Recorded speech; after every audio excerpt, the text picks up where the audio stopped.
esposa silenciosa vale 1.000 millones. La venganza de la ama de casa de 800 millones. El aniversario fantasma.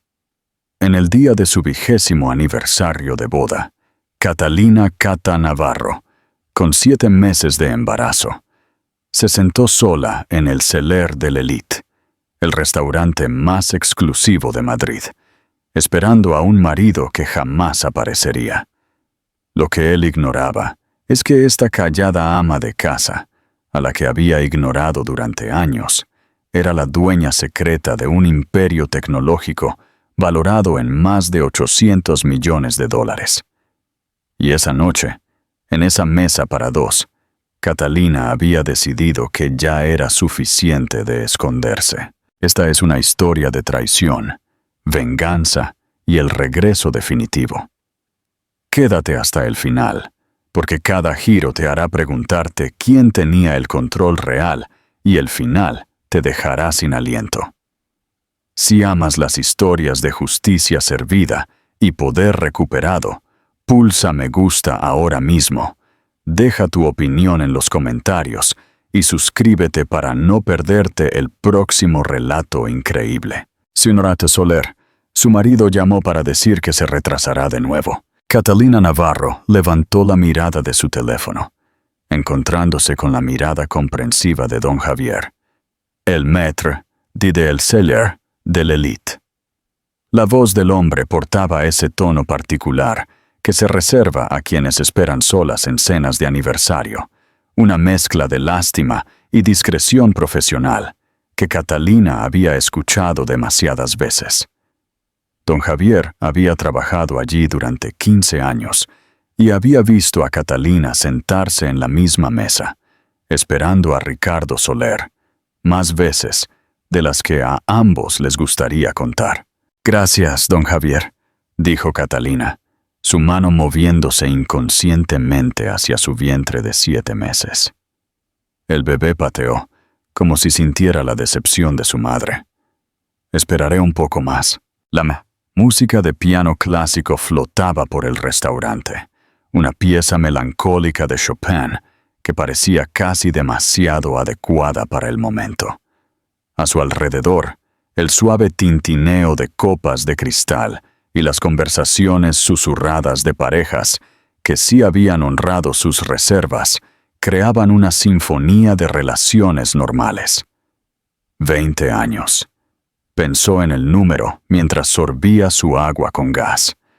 20 años de matrimonio con Ricardo Soler, y no recordaba el último aniversario en el que él hubiera llegado a tiempo. En realidad, sí lo recordaba.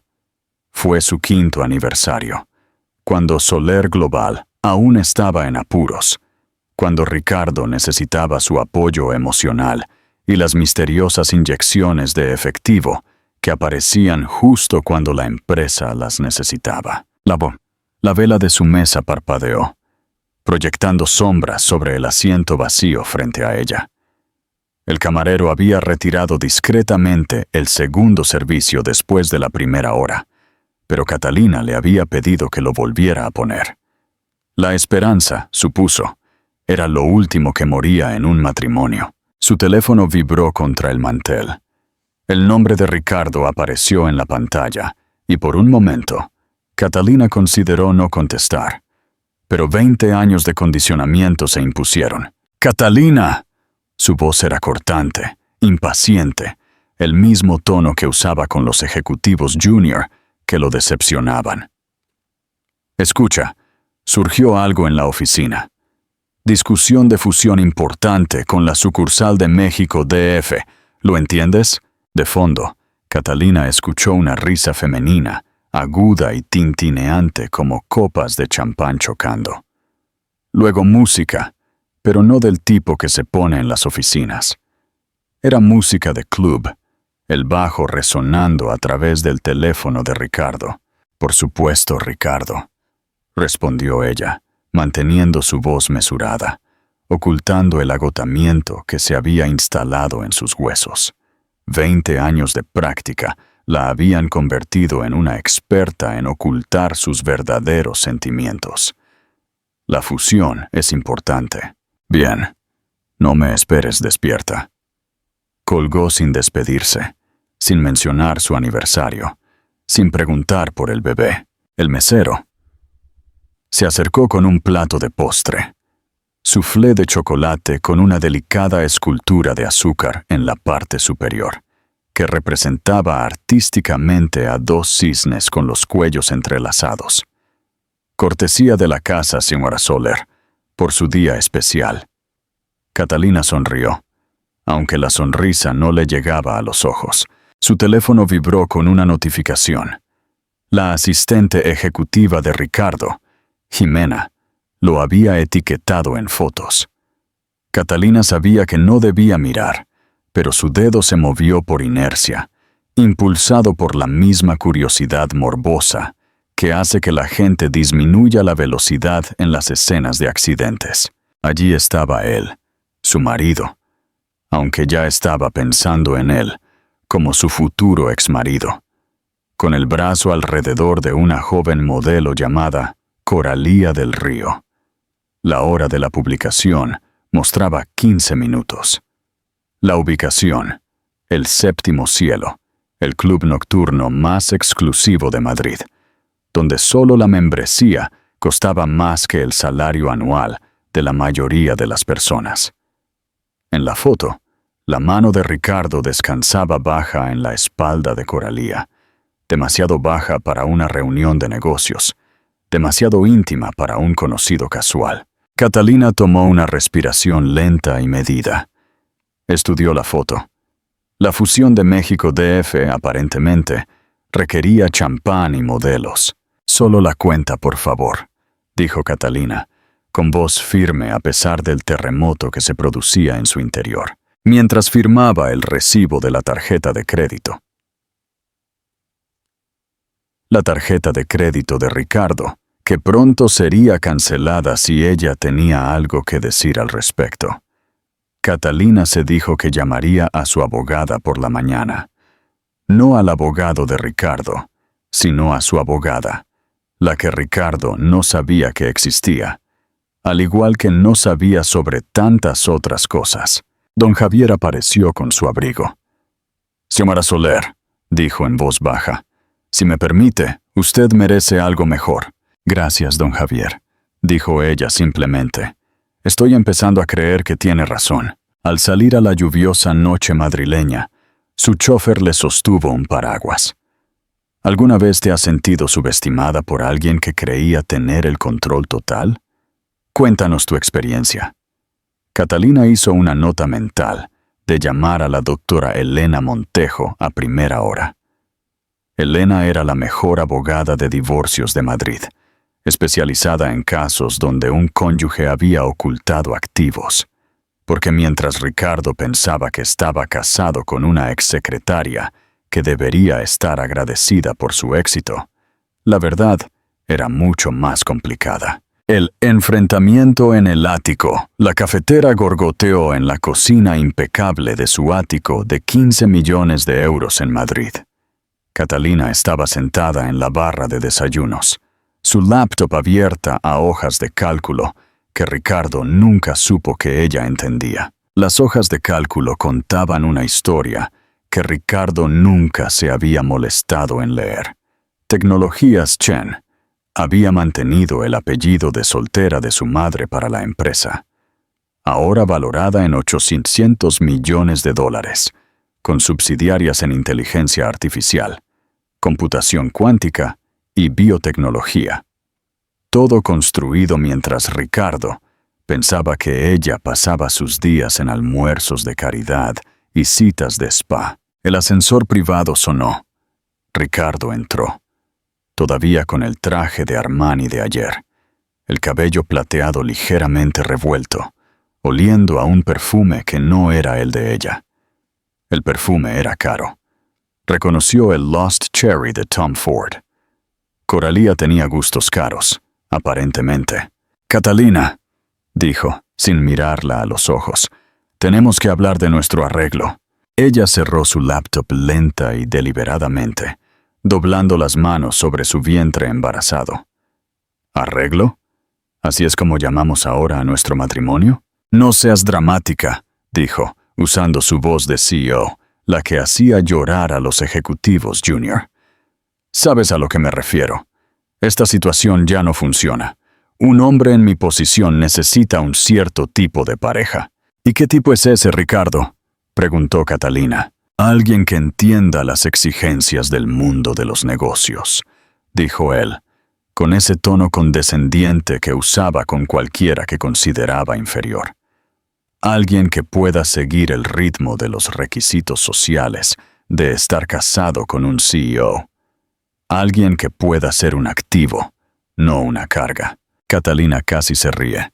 Si tan solo él supiera que ella había sido el activo todo el tiempo. Nos hemos distanciado, Catalina, continuó, calentándose con su discurso ensayado. Debes verlo. Te has descuidado. Gesticuló vagamente hacia su vientre, como si el hijo de ambos fuera una prueba de su fracaso. ¿Cuándo fue la última vez que viniste a un evento corporativo pareciendo a alguien que pertenece a mi brazo? Hace 3 semanas, respondió Catalina con calma. La gala de caridad de Soler Global. Llevaba el vestido Oscar de la renta y hablé con los inversores japoneses sobre aplicaciones de computación cuántica, aunque me presentaste como tu esposa que incursiona en la lectura sobre tecnología. El rostro de Ricardo se puso rojo. Eso es exactamente a lo que me refiero.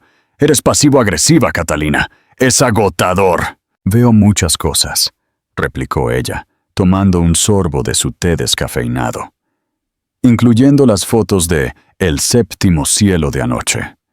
Coralía del Río parece muy comprensiva con tu posición. El rostro de Ricardo pasó de rojo a pálido en segundos. Es una relación de negocios, dijo, pero su voz carecía de convicción. ¿Es eso lo que estamos llamando ahora? Catalina repitió sus palabras. ¿Cuánto tiempo lleva esta relación de negocios? 8 meses. 8 meses. Catalina había estado embarazada durante 7, lo que significaba que había comenzado su aventura cuando supuestamente estaban intentando tener este bebé. 8 meses, repitió Catalina, moviendo su mano protectoramente sobre su vientre. Ya veo. Tienes razón, Ricardo. Las cosas tienen que cambiar. Bien, dijo él, sospechoso, pero tratando de mantener el control. Haré que mi abogado se ponga en contacto con el tuyo. Podemos hacerlo limpio. El acuerdo prenupcial es sencillo. Sí, dijo Catalina, caminando hacia el dormitorio. Definitivamente, involucremos a los abogados. La doctora Elena Montejo está muy recomendada. ¿Ya encontraste un abogado? La voz de Ricardo se quebró ligeramente. ¿Cuándo? Catalina se detuvo en el umbral, sin darse la vuelta. Hace 8 meses. Ricardo, tú me acabas de decir cuánto tiempo. Mientras desaparecía, Ricardo se quedó solo. De repente inseguro sobre quién había estado realmente en control de esta conversación. Si hubieras estado en el lugar de Catalina y hubieras visto esa foto, ¿habrías firmado los papeles del divorcio inmediatamente o habrías esperado para dar la estocada final? Comenta ahora y dime tu plan de venganza. El jaque mate. La cláusula secreta. La sala de conferencias de Patterson, Montejo y asociados olía a cuero y a dinero antiguo. Ricardo se sentó frente a Catalina, su abogado, un tipo de Wall Street llamado Marcos Fernández, barajando papeles con eficiencia agresiva. Hagamos esto rápido, dijo Marcos. Mi cliente es un hombre ocupado. El acuerdo prenupcial de hace 20 años es claro. En caso de divorcio, la señora Soler recibe solo lo que aportó al matrimonio, lo cual no fue nada, añadió Ricardo, cuyo teléfono vibraba constantemente con mensajes de Coralía. Catalina era una secretaria cuando nos conocimos. Ella ha vivido como una reina gracias a mi éxito. Catalina se sentó en silencio, observando la confianza de Ricardo como un científico que estudia un espécimen. Señor Soler, he estado revisando este acuerdo prenupcial, dijo la doctora Elena Montejo, la abogada de Catalina, con una voz suave que escondía acero. Y hay una cláusula interesante aquí en la página 18. Marcos arrebató el documento, escaneando rápidamente. ¿Qué cláusula? Este es un acuerdo estándar de hace 20 años. Estándar, quizás, dijo Elena, manteniendo ese equilibrio perfecto entre cortesía profesional y amenaza. Pero hay una cláusula de invalidación. Sección 18, pestes 2. Leyó en voz alta. En caso de infidelidad durante el embarazo, que resulte en el abandono de los deberes conyugales, el acuerdo prenupcial queda anulado. La sala se quedó en silencio. ¡Eso es ridículo!, gritó Ricardo, su rostro enrojeciendo. ¡Abandono! ¡Estoy aquí mismo! ¿En su cena de 20º aniversario anoche?, preguntó Elena con suavidad. ¿O durante las 12 citas prenatales que se ha perdido? ¿Las 3 ecografías a las que no asistió? Sacó una tablet. Tenemos documentación de su aventura de 8 meses con la señorita del Río, incluidos recibos de tarjetas de crédito y mensajes en redes sociales, donde ella se refiere a usted como su futuro esposo, datando de cuando la señora Soler estaba embarazada de un solo mes. Ella no aportó nada. Ella contribuyó con nada. Yo construí mi imperio mientras ella se sentaba en casa gastando mi dinero. Ricardo golpeó la mesa. Catalina habló por primera vez, su voz tranquila y mesurada. Ya veremos eso, Ricardo. Significa, dijo Elena, sacando otra carpeta, que hemos hecho algunas cuentas forenses. Señor Soler, el algoritmo que Soler Global ha estado utilizando durante los últimos 10 años, los que generaron aproximadamente 300 millones de euros en ganancias, fueron desarrollados por la señora Soler y están registrados a nombre de su empresa. ¿Su empresa? La voz de Ricardo se quebró. Catalina no tiene una empresa. Elena sonrió, con la expresión de un jugador de ajedrez a punto de decir, jaque mate. Tecnologías Chen, incorporada hace 20 años, el día después de su boda, y actualmente valorada en 800 millones de dólares. Catalina se puso de pie lentamente, su embarazo avanzado haciendo el movimiento majestuoso. Ricardo, he estado dirigiendo un imperio tecnológico durante 20 años, mientras tú pensabas que yo estaba planeando cenas. Cada gran éxito que Soler Global tuvo fue porque yo manipulé las condiciones del mercado para favorecer tus movimientos. No has construido un imperio. Has estado jugando con juguetes en un arenero que yo creé. El acuerdo prenupcial es nulo debido a tu infidelidad durante mi embarazo.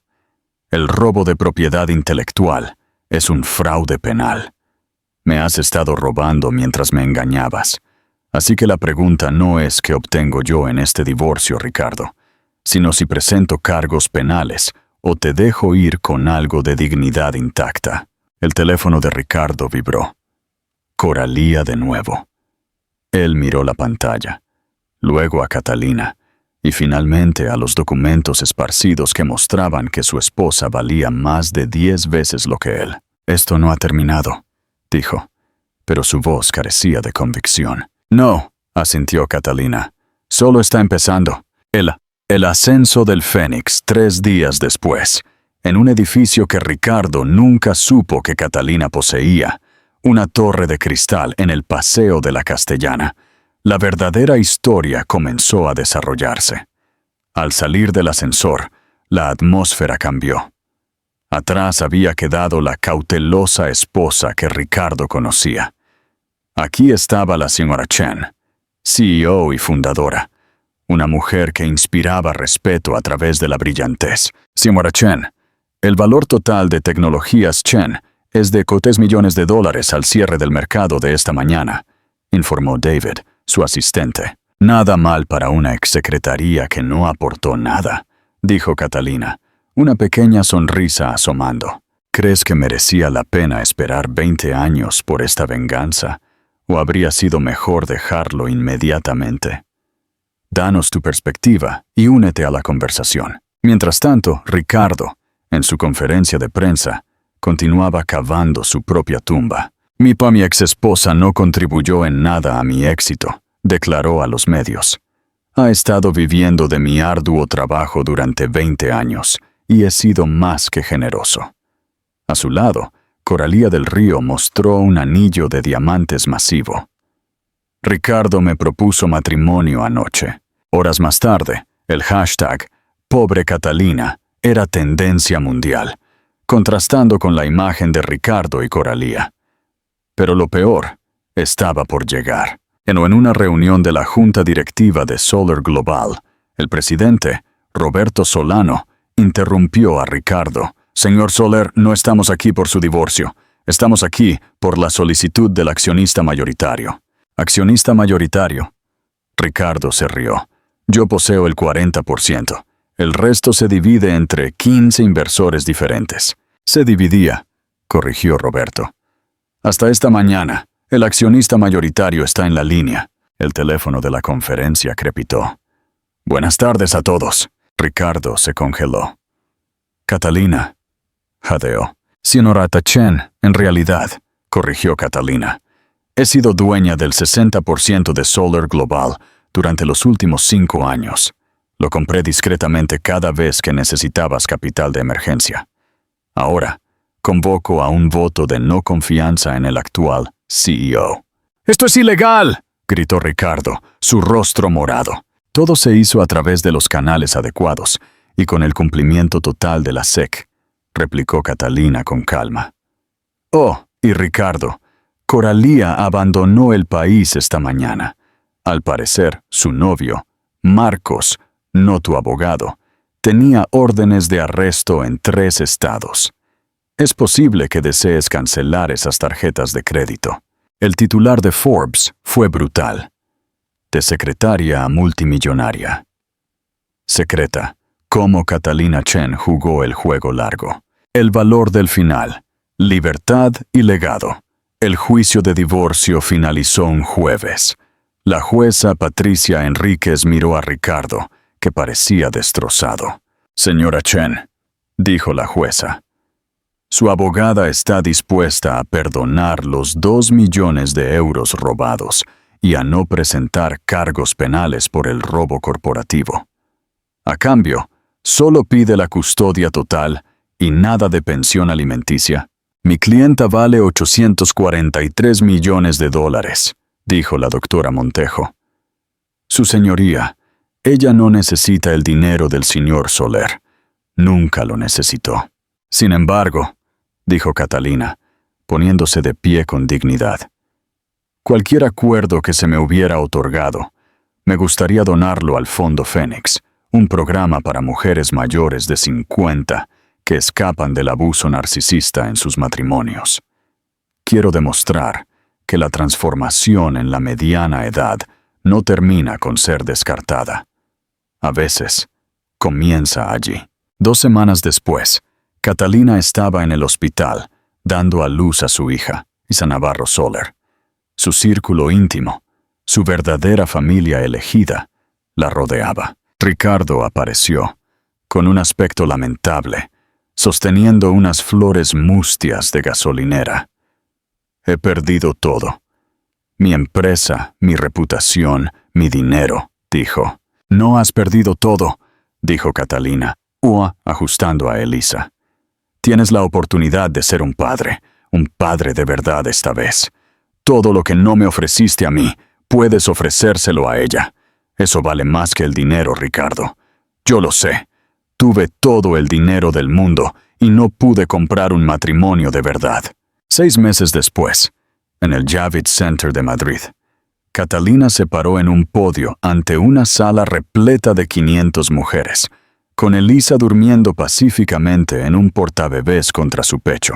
Pasé 20 años escondiendo mi luz para proteger el ego de un hombre, comenzó. Construí un imperio de 800 millones de dólares en secreto, porque pensé que eso era lo que exigía el amor, hacerse más pequeña para que alguien más pudiera sentirse más grande. Pero aquí está lo que aprendí en mi viaje de transformación. No es nuestro trabajo encogernos para que otros se sientan cómodos. No somos responsables del ego de nadie. Anunció la primera ronda de subvenciones del Fondo Fénix.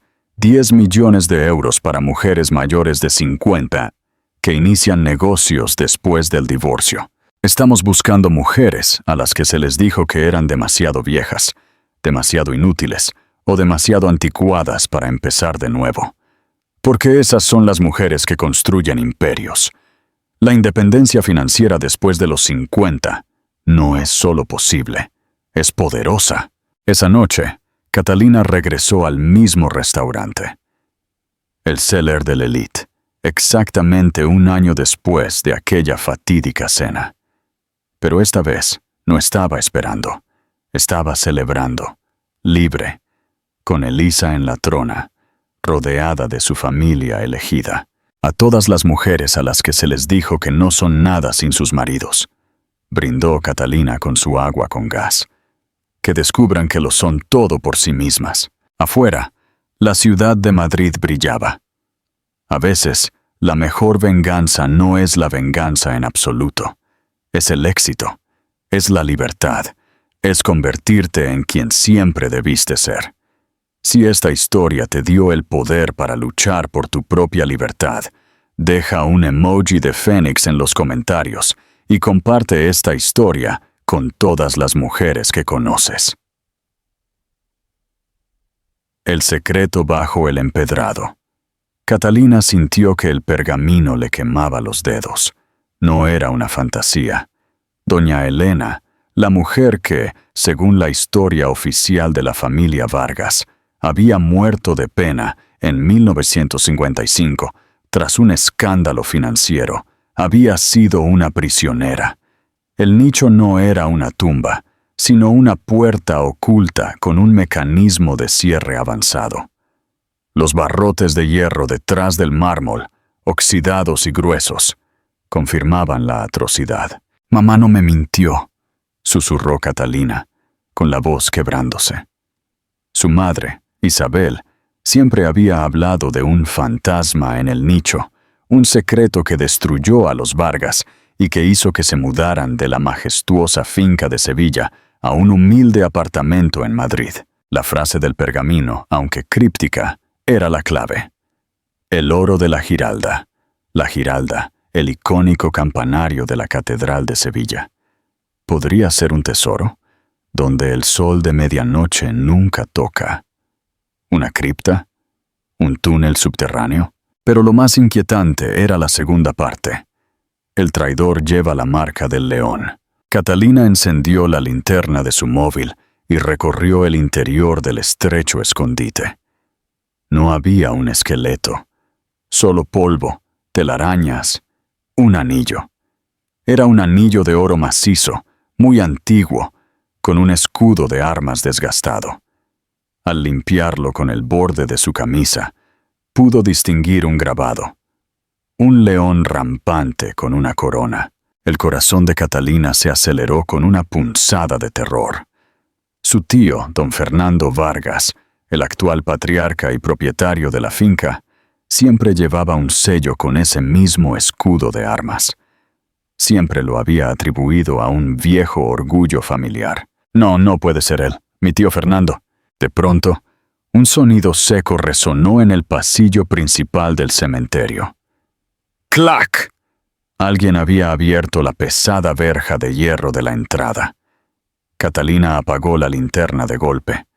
Se deslizó completamente dentro del nicho, usando el pergamino como una almohada incómoda, y tiró de la losa de mármol para cubrirse justo a tiempo. Un par de botas de cuero, pulidas y caras, se detuvieron justo delante de la tumba. Eran botas que solo un hombre en Sevilla podría permitirse. Un hombre que caminaba con la autoridad de un rey y la sombra de un verdugo. El hombre tosió. Era un sonido familiar. Un escalofrío helado recorrió la espalda de Catalina. «Sé que estás aquí, niña». La voz de su tío Fernando, ronca y baja, cortó el silencio de la medianoche. Llevaba más de 60 años viviendo con este secreto. ¿Pensaste que podías venir a la tumba de Elena, mi madre, sin que yo lo supiera? Ingenua. Fernando se agachó. Sus ojos, enrojecidos por la furia o la falta de sueño, escanearon la lápida. Llevaba consigo un candelabro antiguo, cuya llama parpadeante arrojaba sombras grotescas. ¿Qué harías tú? ¿Gritarías, arriesgándote a ser descubierto y sellado? ¿O permanecerías en silencio, con la esperanza de que se fuera? Déjame tu respuesta en los comentarios antes de seguir. Me gusta. Me gusta. Si te está gustando este thriller español, dale me gusta a este video. Tu apoyo nos ayuda a seguir desenterrando secretos. La confesión a la luz de las velas. Catalina se quedó petrificada. El olor a colonia cara de Fernando. Tu madre, Isabel, siempre fue débil. Fernando continuó, la voz cargada de un resentimiento antiguo. Intentó contarte la verdad, lo sé, pero no sabe nada. Solo rumores y la histeria de la vejez. Yo no maté a mi madre, la encerré aquí, y no por el dinero, no, tonta, sino por el honor de la familia Vargas. Luego, don Fernando reveló su secreto. En 1935, doña Elena, la matriarca, había planeado vender la joya más preciada de la familia, la concesión de la bodega histórica El Susurro, un negocio que ha mantenido a los Vargas en la élite de Sevilla durante siglos. Elena no quería solo dinero, quería usarlo para financiar una causa política que, según Fernando, hubiera llevado a toda la familia a la cárcel por sedición contra el gobierno de la época. Ella era una idealista loca. Yo era el hijo que amaba a su familia. La encerré viva para salvar a todos, dijo Fernando con voz temblorosa, pero sin remordimiento. Y sí, el pergamino dice la verdad. El oro de la Giralda es una metáfora. No es oro, es la lista. La lista de todos los contactos y todos los políticos a los que mi madre planeaba traicionar para conseguir su objetivo. Si esa lista sale a la luz hoy, después de 70 años, destrozaría a las familias más poderosas de Andalucía. Por eso tuve que encerrarla. Por eso tengo que encontrarte. Y por eso, Catalina.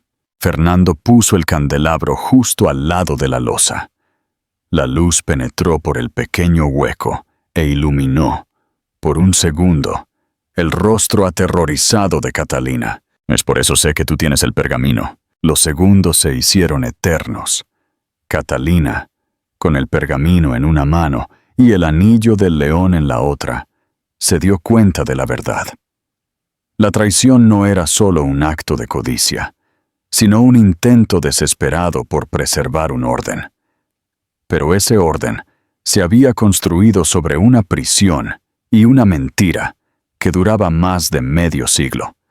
La historia de los Vargas es la historia de muchas familias en la sombra.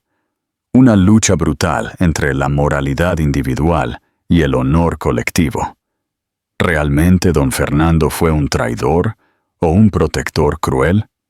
¿Y Catalina?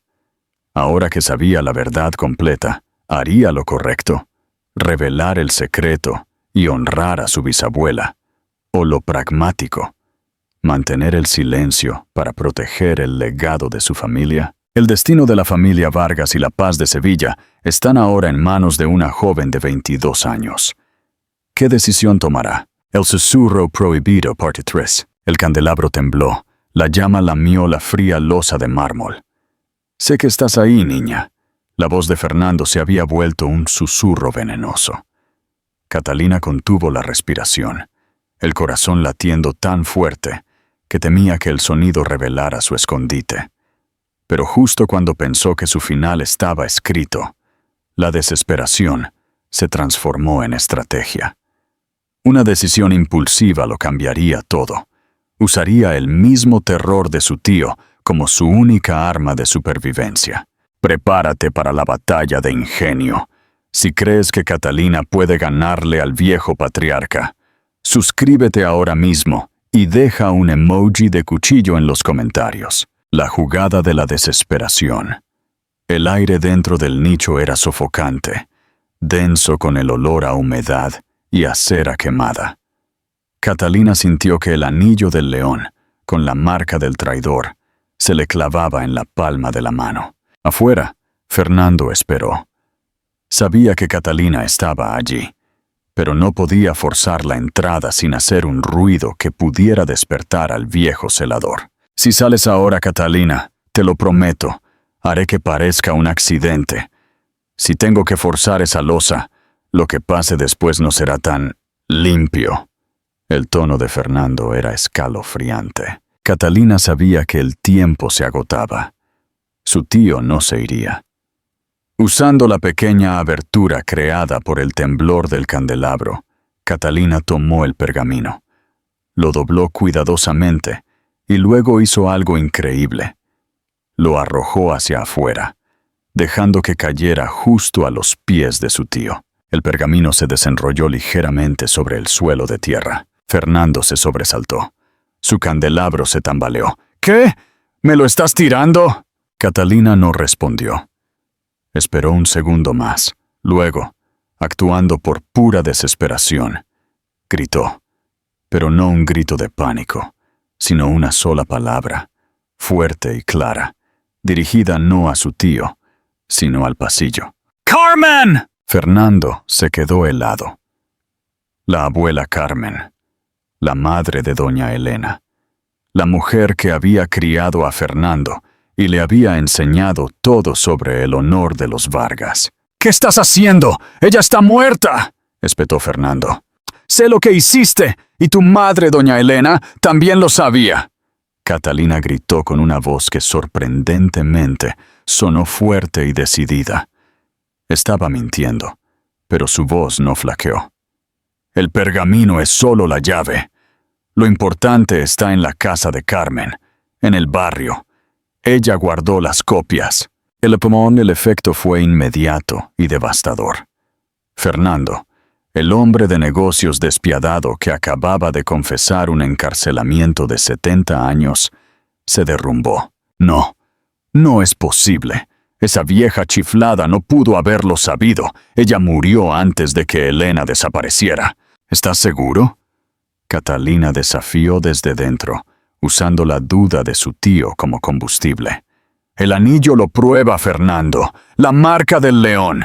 ¿Crees que tu mamá Elena fue tan estúpida como para no dejar un seguro de vida? El recuerdo de su abuela, la abuela Carmen, una mujer de carácter fuerte que nunca confió en el dinero fácil de los Vargas, golpeó a Fernando.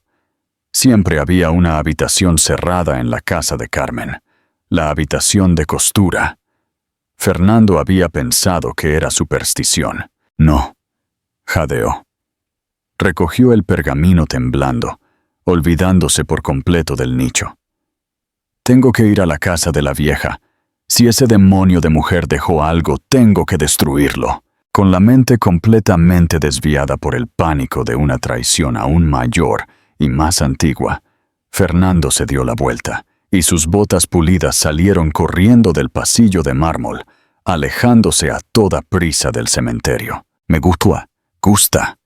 Si la mentira de Catalina te ha parecido una jugada maestra, dale me gusta a este video. ¿Crees que Fernando ha caído en la trampa? Dinos tu opinión en los comentarios. La salida y la verdadera pista. Catalina esperó 10 minutos. El silencio regresando al cementerio como una manta fría. Salió del nicho con las piernas temblorosas y el cuerpo cubierto de telarañas y polvo. El aire fresco de la noche le pareció el aliento de la vida misma. El pergamino, la carnada, se había ido. Pero ella tenía el anillo del león, la prueba irrefutable de la traición de Fernando. ¿Fue inteligente? Por un lado, había sobrevivido y había desviado la atención. Por otro, había alertado a un traidor despiadado y le había dado una ventaja, asumiendo que realmente había una copia en la casa de la abuela Carmen, lo cual era una completa invención de Catalina. Mientras se tambaleaba hacia la salida, Se dio cuenta de su error. Había mencionado la habitación de costura de su abuela. Su abuela Carmen, al igual que la madre de Catalina, era costurera. Era una obsesión familiar que Catalina había heredado. De pronto, la verdadera clave del pergamino la golpeó con la fuerza de una revelación. El oro de la Giralda descansa donde el sol de medianoche nunca toca. La pista no estaba en la cripta o en un túnel. Estaba en su herencia. Catalina recordó una cosa que su madre, Isabel, siempre decía. Un buen patrón nunca se esconde, se teje. El oro de la Giralda no era metal, era tejido. El patrón de la Giralda, los intrincados diseños geométricos mudéjares, son famosamente complejos. Ella y su madre habían crecido copiando esos patrones para sus propios diseños de alta costura. La lista no es un pergamino, es un patrón de bordado. La casa de la abuela Carmen, donde Fernando se dirigía ahora con furia ciega, estaba llena de patrones textiles, bocetos y retazos de tela. La lista secreta de los contactos políticos de doña Elena debe haber sido bordada con hilos especiales dentro de una de esas telas, oculta a simple vista. Catalina se montó en un taxi. Su destino ya no era Madrid, sino la pequeña y modesta casa en el antiguo barrio de Triana en Sevilla. Ella debía llegar antes que su tío, que se dirigía a una trampa de su propia creación. A Triana, lo más rápido posible. Conclusión significativa. Fin de la parte 3. La carrera había comenzado. Catalina había sobrevivido a la medianoche en el cementerio y había tendido una trampa que funcionó. Pero ahora, ella y su tío Fernando se dirigían al mismo destino, el hogar de su abuela, el único lugar que guardaba la clave para honrar a la matriarca y exponer la verdad sobre el traidor del león. La joven diseñadora, cubierta de polvo y con el anillo de la traición en la mano, ya no era una niña asustada. Era la última heredera de un secreto que entrelazaba la política, el honor y la costura. ¿Logrará Catalina llegar a la casa de Triana a tiempo para encontrar el patrón de bordado antes de que Fernando lo destruya todo? ¿Y cómo revelará la lista sin arriesgar su propia vida? El tiempo se acaba. ¿Qué pieza de costura crees que contiene la lista? Déjanos tu predicción en los comentarios. Suscríbete para la épica confrontación final. Comparte la parte 3 si te ha enganchado. El susurro prohibido, parte final. La trampa estaba tendida. Pero ¿quién caería primero? La joven diseñadora, cubierta de polvo y con el anillo del traidor en el bolsillo, se lanzó en una carrera desesperada contra su tío. El destino era una modesta casa en Triana, el único lugar donde el oro de la Giralda, un patrón de bordado secreto, la esperaba. Esta no era solo una carrera por un secreto de familia. Era una lucha por la verdadera herencia Vargas, que no era dinero ni tierras, sino el poder de la autenticidad que su bisabuela había cosido en la tela de la historia. Prepárate para la confrontación final. Si crees que Catalina se merece ganar esta guerra, suscríbete ahora y dale me gusta a este video. Tu apoyo es la fuerza de Catalina. La carrera contra el león marcado. El taxi de Catalina voló por las calles vacías de Sevilla. Eran las 2:30 am, y el barrio de Triana dormía profundamente, ajeno al drama que estaba a punto de desatarse en una de sus casas más humildes.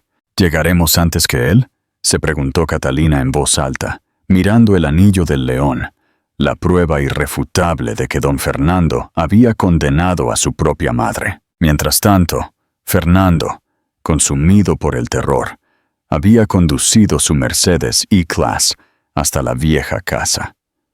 Estaba furioso y temeroso, no por el oro, sino por la lista.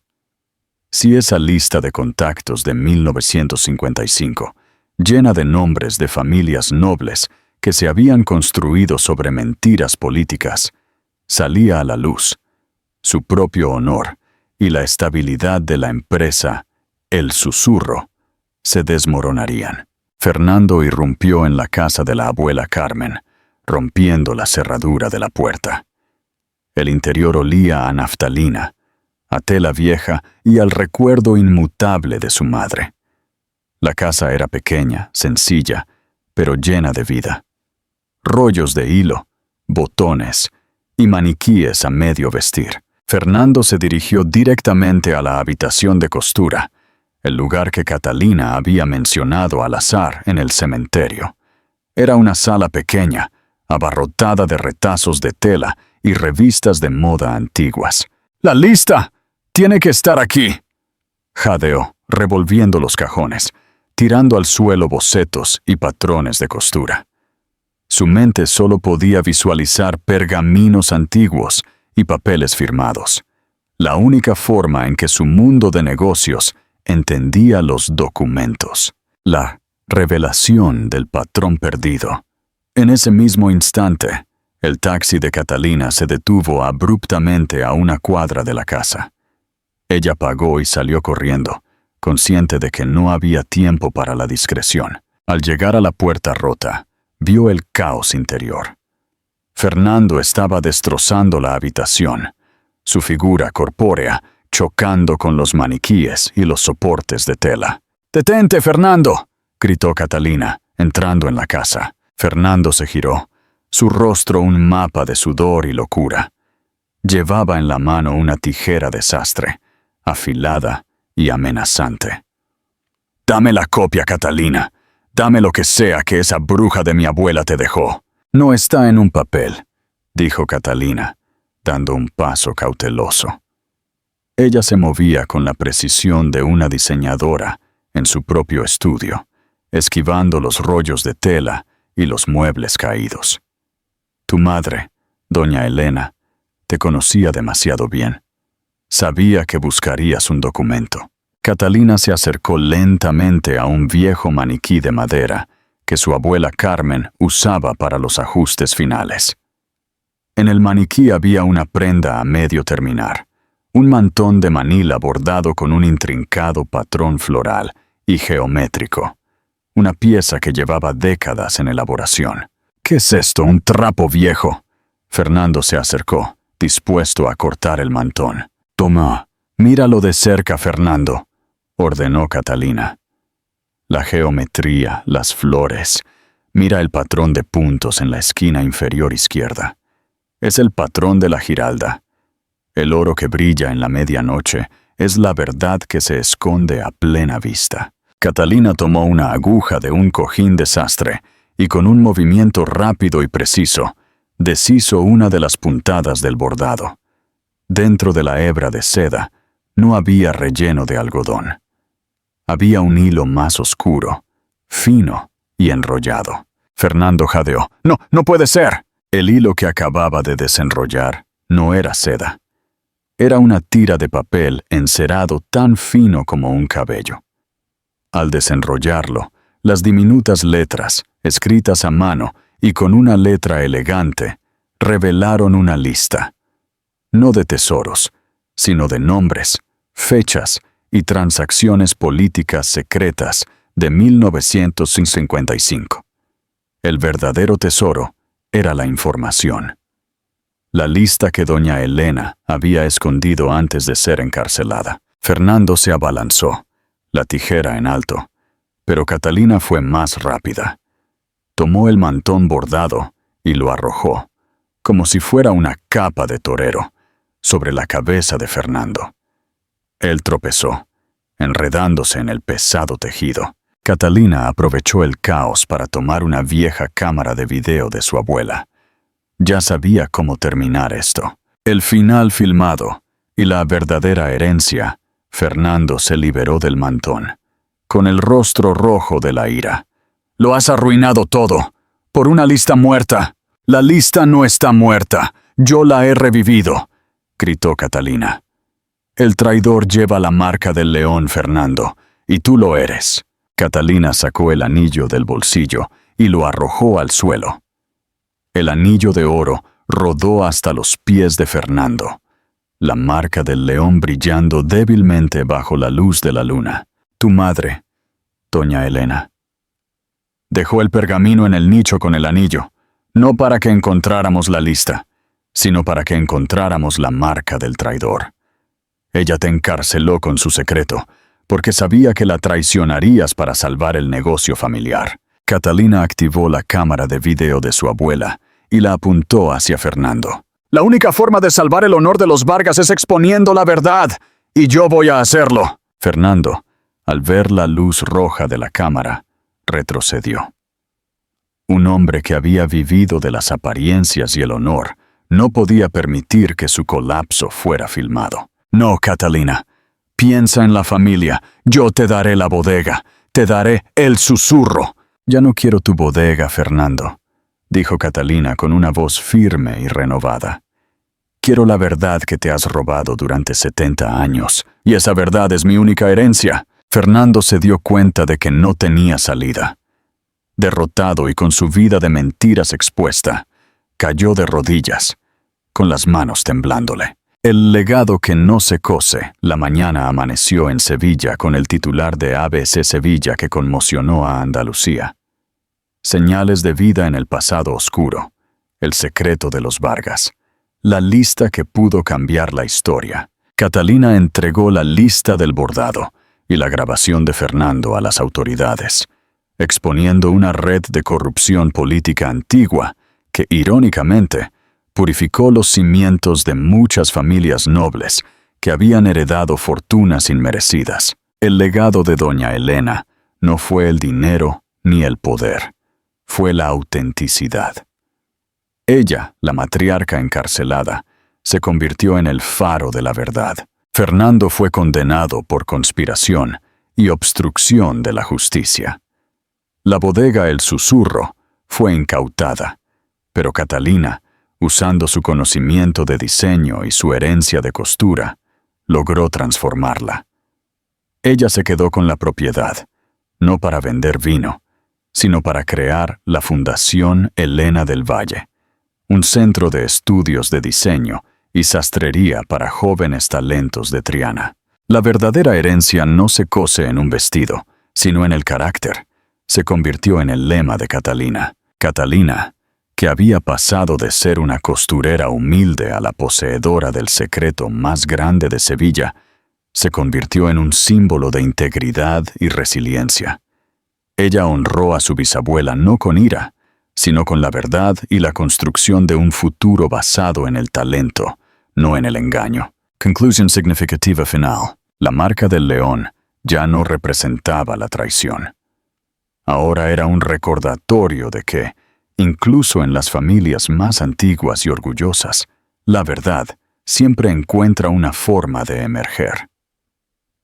Catalina se casó años después, con un joven historiador que la había ayudado a descifrar los símbolos del bordado.